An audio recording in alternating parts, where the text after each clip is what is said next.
Hello, hello! It's me again, ang Island Girl ng Pag-aanda. So, samahan nyo pala kami mamalengke guys. Tara! At bago pala kami umalis, nag-outfit check muna kami dito. Bayan! Bye! Bye ka muna. Nakarating na pala kami dito sa bayan at dali-dali na nga akong hinatak ni Jana papunta sa park dahil gusto niya na maglaro.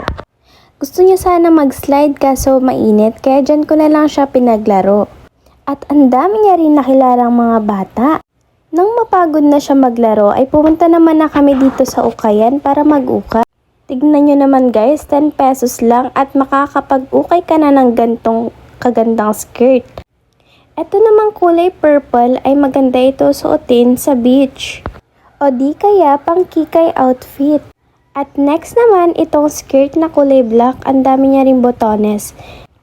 Umupo nga kami sandali dyan ni Jana at ito naman si Mama ay tuwang-tuwa sa mga binibili niya ang susuotin ni Jana. Anong ginawa mo sa bayan? Sino nagbigay ng chocolate? Yung Lola. Oh, enough na yan. Tama na.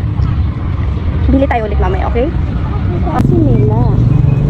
Nag-uukay si Nila.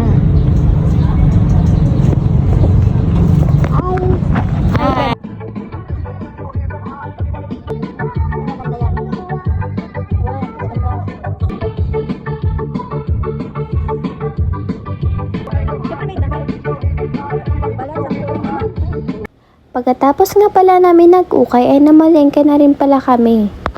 Pumili nga pala si Mama dyan ng 1 kilong talong.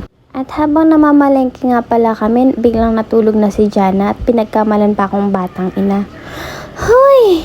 Di ko na nga pala na-videohan lahat ng mga pinamili naming gulay pero bumili na rin kami ng prutas at pumunta kami sa O-Save. Nang makarating naman na kami sa O-Save ay nagising naman na si Jana kaya pinaupo ko muna dyan sa cart. At kumuha na rin pala si Mama ng mga stock naming sabon, toyo, ketchup at mga pagkain. Ayun lang, bye!